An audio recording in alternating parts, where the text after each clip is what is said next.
Доброго вечора, ми з України, ви дивитесь проект «Україна в вогні», мене звати Рауль.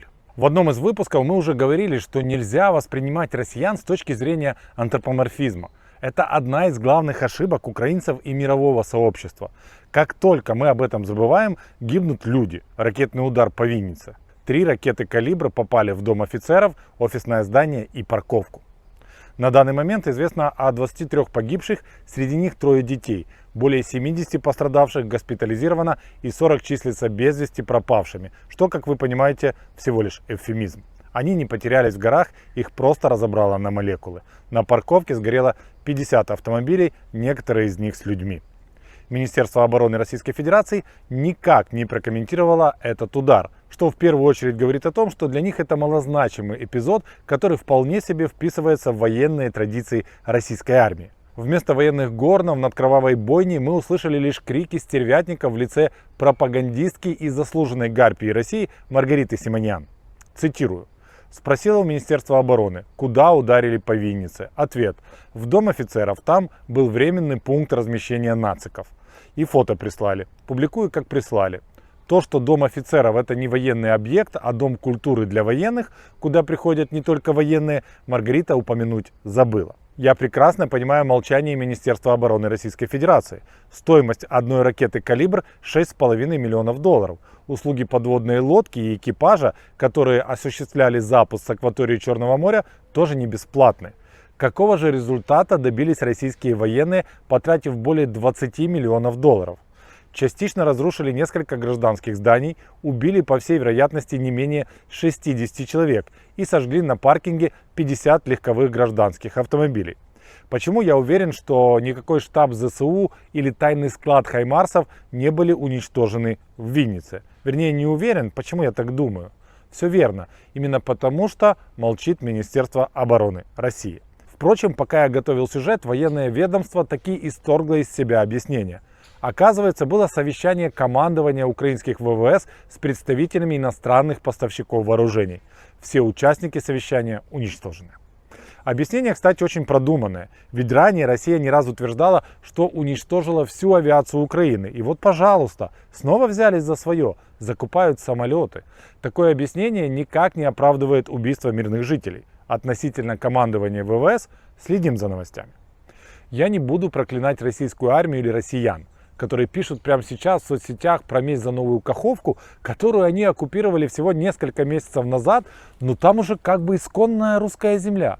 Я не буду в 500 раз отвечать на упреки от жителей Домбили и Бомбаса, потому что это пишут призраки. И Донецк, и Луганск мы уничтожили еще 8 лет назад. Откуда там люди и откуда там интернет? Я не буду удивляться людям, которые считают пронзительную, ужасающую историю девочки Лизы и ее мамы фейком. При том, что за считанные минуты до удара мама опубликовала сторис о том, как они идут в клинику. А еще через несколько минут весь мир пришел в ужас от вида разорванного на части ребенка и матери без ноги. Я просто хотел бы напомнить российским гражданам, что есть преступники и есть соучастники. Имена преступников, которые совершили данное преступление, мы уже знаем. Есть обоснованное подозрение, что в преступлении виновен командир отдельного дивизиона подводных лодок Черноморского флота России, капитан 1-го ранга Анатолий Варочкин. Анатолий, вы уже сейчас можете связываться с господином Гиркиным. Он с таким же грустным лицом, как у вас, подробно расскажет, что такое трибунал в Гааге и почему вы рано или поздно окажетесь в международном суде. Но если Гиркина я считаю террористом, а не настоящим русским офицером, и для него мое предложение это не выход, то в вас еще верю. И точно знаю, что есть у вас стабильное оружие, которое выдается не только для самообороны, но и для защиты человечности от таких человеков, как вы. Воспользуйтесь им. Что ждет соучастников, граждан России, которые поддерживают и одобряют войну? Их ждет изоляция, репарации, национальный позор и долгий путь к раскаянию. Вера в пропаганду не освобождает от ответственности. В последний раз это доказала Германия. Почему смерть Лизы, которая стала символом этой безрассудной атаки на центр мирного города, не напрасна? Ее смерть и смерть других мирных людей еще больше сплотит мировое сообщество, и каждый убитый ребенок Это не страх в глазах украинцев, а холодная решительность и понимание, что освобождать и убивать для Российской Федерации – это слова-синонимы.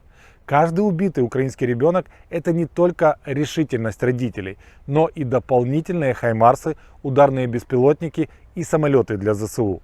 Ни США, ни ЕС не хотят видеть такие ужасы в своих городах. Их поддержка будет только расти. Вчера я имел неосторожность написать пост на Фейсбуке, в котором предложил изучать опыт Британии, правительство которой во время Второй мировой войны приняло решение эвакуировать всех детей из крупных промышленных городов и рассредоточить их в более безопасных местах, в сельской местности. Накануне начала учебного года мне показалось это достаточно интересной идеей, особенно если учесть, что огромное количество родителей в Украине сейчас имеют трудности с работой и сами не могут вывести детей, например, в Карпаты и Закарпатье, потому что там не Польша, там почему-то надо платить. В комментариях тут же случился инфернальный прорыв.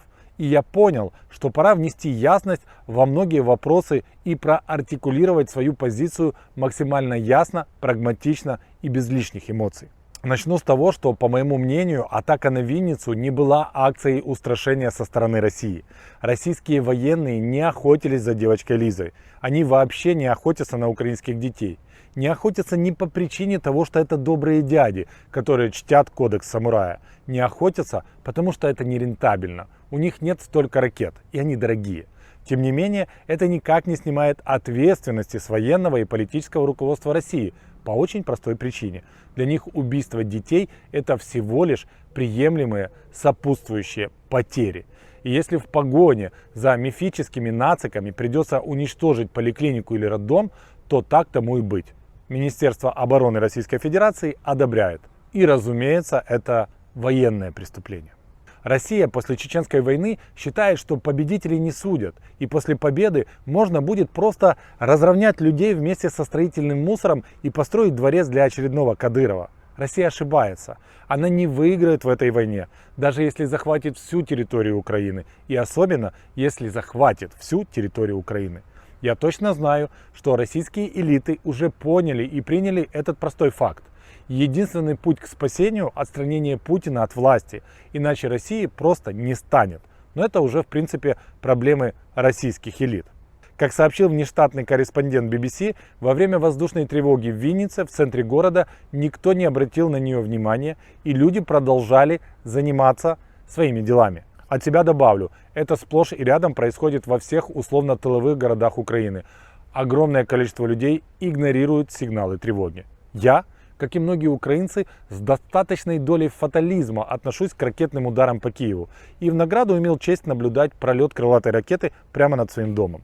Если ты дурак, ты вправе бездарно распорядиться своей жизнью. Но у тебя нет права быть дураком-родителем. Дети не виноваты, что ты фаталист или просто легкомысленно относишься к тому, что в стране война. Если вы оставили ребенка на подоконнике и он выпал из окна, это ваша ответственность, и вы сядете в тюрьму. Если во время воздушной тревоги вы остались на детской площадке и вам не повезло погибнуть вместе со своим ребенком, вы тоже должны сесть в тюрьму. Надеюсь, это понятно. Я уверен, что женщинам и детям лучше всего выехать в ЕС или хотя бы в Карпаты и Закарпатье. И несмотря на мантру, что в Украине нет безопасных мест, статистика, география, подразделения ПВО говорят о том, что в Карпатах и на Закарпатье безопаснее, чем на юге, востоке и даже в центре Украины. Вчера было очень много комментариев от женщин, что им некомфортно на чужбине. Многим не выдали пентхаусы. Кое-где на 3-й или 4-й месяц войны приходится идти работать не по специальности, а мыть полы. Деньги заканчиваются и приходится ехать домой. У меня сложилось впечатление, что многие реально перепутали туризм и отдых с нелегкой жизнью беженцев, которые терпят лишения, но находятся в безопасности. Для тех, кому сказали, что квартира бесплатная лишь 3-4 месяца, ищите другую страну. В Германии, например, точно не так, но возможно вы будете жить в общежитии или вместе с другой семьей. Хотя во Франции моя знакомая семья получила отличную квартиру в хорошем районе на весь срок пребывания. Все по-разному, но то, что сегодня делает ЕС для наших женщин и детей, это невероятный и беспрецедентный уровень поддержки. И нужно быть настоящими свиньями, чтобы это отрицать. И давайте будем откровенными до конца. В то время как европейцы дают бесплатные квартиры, одежду, еду и пособия, сами украинцы очень часто обдирают друг друга на аренде жилья. Я знаю случаи, когда семьи уезжали в Европейский Союз, получали там пособие и жилье, а свои квартиры и дома продолжали и продолжают сдавать за тысячи долларов. Это тоже правда. Я категорически против возвращения женщин с детьми в Украину. У нас ничего не понятно с детскими садами и школами. У нас по-прежнему проблемы с качественными бомбоубежищами и полная неопределенность с отопительным сезоном. Вернее, определенно все будет не очень хорошо. И если барышни даже с 2 высшими образованиями думают, что их здесь сейчас ждет высокооплачиваемая работа, это заблуждение. Но, возможно, вы успели окончить курсы по работе с немецкими самоходками. Тогда все окей. Почему я за эвакуацию детей? Если мы рассредоточим их в сельской местности, если с ними будут преподаватели, воспитатели, то они смогут наладить учебный процесс и будут следить за неукоснительным выполнением мер предосторожности при налетах. Для тех, у кого вместо черепа виртуальная башня, повторяю, централизованная эвакуация, дальнейшее распределение с адекватной реакцией на сигналы воздушной тревоги. Если ты в Ужгороде и звучит сирена, ты идешь в бомбоубежище. И еще, я не верю родителям, которые утверждают, что они за онлайн-обучение, потому что в школах небезопасно. Эти родители врут, что они будут водить детей с 10-го этажа хотя бы в подвал своего дома по 3-4 раза в день. Тем не менее, у меня нет точного ответа, где будет безопаснее. Каждую школу нужно обсуждать отдельно, но делать нужно это прямо сейчас. Поэтому я честно и прямо сейчас обращаюсь к родителям. Россия уже похитила 307 тысяч детей, около 400 детей убито и 1000, как минимум 1000 ранено. Война в самом разгаре, ракетных атак будет еще очень много. Не игнорируйте, не возвращайтесь. Скучать по живому ребенку – это не оплакивать мертвого. К родителям, которые не выезжают из зоны боевых действий, я обращаться не буду. Здесь, я считаю, уже должны вмешаться военные и гражданские власти и заняться принудительной эвакуацией. Разумеется, я бы очень хотел увидеть ваши комментарии по этому вопросу. Я хочу, чтобы было широкое обсуждение.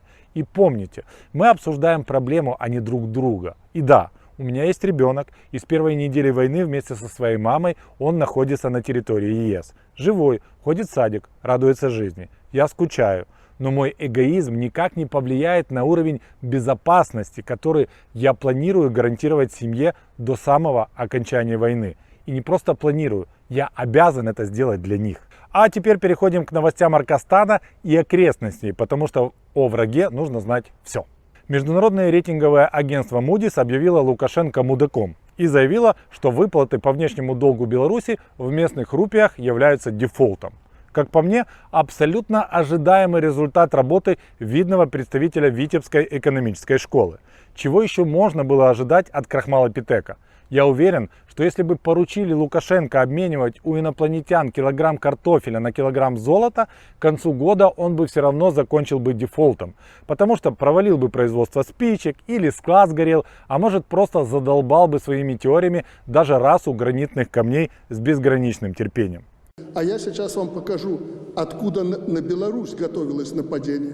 И если бы за 6 часов до операции не был нанесен превентивный удар по позициям, 4 позиции, я сейчас покажу, карту привез. Под влиянием лошадиных доз дексаметазона оживился и старик Кабаев. Он за день умудрился подписать 100 указов. Главный из них – попытка принудить бизнес к госзаказам в интересах армии и объявить всех инакомыслящих иноагентами. Но это главные новости, а был еще и один судьбоносный закон, который уже в ближайшее время сломает хребет экономики США и поставит на колени Китай и ЕС. Путин подписал закон, разрешающий разводить кур и кроликов на садовых и огородных участках. Потому что кролики – это не только ценный мех, а также символ свободы страны. Когда наконец-то даже иноагентам разрешили на своей земле разводить кур и кроликов. Кроликурский закон так возбудил население, что раскудахтался даже Соловьев. Что в стране ситуация, когда вот пахать надо.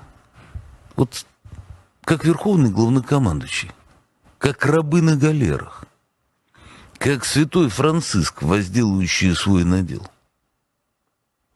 Вот взяли мотыгу и идите мотыжить. Вот надо просто пахать. Много и тяжело. Каждому на своем участке, чтобы у фронта было все, что ему надо. Беспилотники, высокоточные ракеты. Чтобы в промышленности появилось столько рабочих мест, чтобы рассуждали не о том, что надо переждать и все упадет, а чтобы шло не импортозамещение, а технологический прорыв. Все по классике. Мы пахали, я и трактор, от курятника к звездам. Непонятно только, где Рогозин, потому что он не рассказывает о роли Роскосмоса в невесомости российской экономики. Хотя понятно, вот только что, похоже, сообщили, что Рогозин больше Роскосмос не возглавляет. Поговорим об этом в следующем сюжете. А ведь без космических технологий уже не обойтись. Дело в том, что добыча газа «Газпромом», если сравнивать с аналогичным периодом предыдущего года, с минус 10% в апреле упал до минус 37,2% в июле.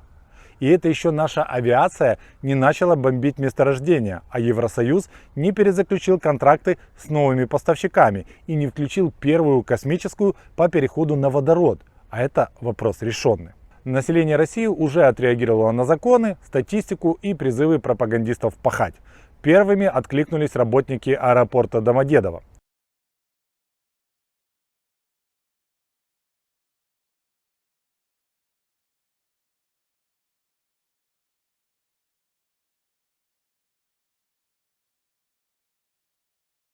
На этом видео вы видите, как профессионально, элегантным движением уборщица ворует одежду у зазевавшегося пассажира.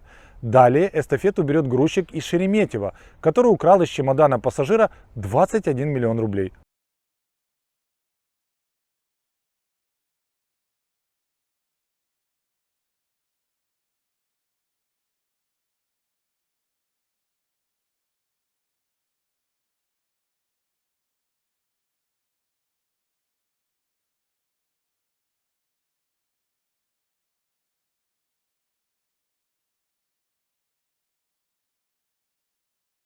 Но был задержан. Видимо, либо мусора не в доле, либо пассажир не пассажир, а уважаемый человек, и он летел деньги в Бишкек. Для кого надо и от кого надо. Короче, экономика крепко на подъеме.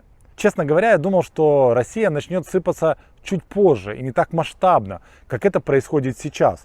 Но потом вспомнил, как разваливался СССР. Однажды люди проснулись и поняли, что все сбережения, работа и продукты в магазинах куда-то исчезли вместе со всем величием. Так будет и с Аркастаном. Тем не менее, россияне не унывают, вернее их хозяева. По информации РИА Новости, Сбербанк откроет в Дербенте крупнейший в России фонтан. Он оснащен такими решениями, как струи огонь на воде, пневматические водные пушки и водный экран. Это прям великолепно и крайне своевременно. Прям янтарная струя в глаза российских налогоплательщиков. Но я нічого другого не ожидал. Настоящий фонтан желаний. На цьому все. Ви дивилися проект «Україна в вогні». Пам'ятайте про те, що Російську Федерацію буде зруйновано. Слава Україні!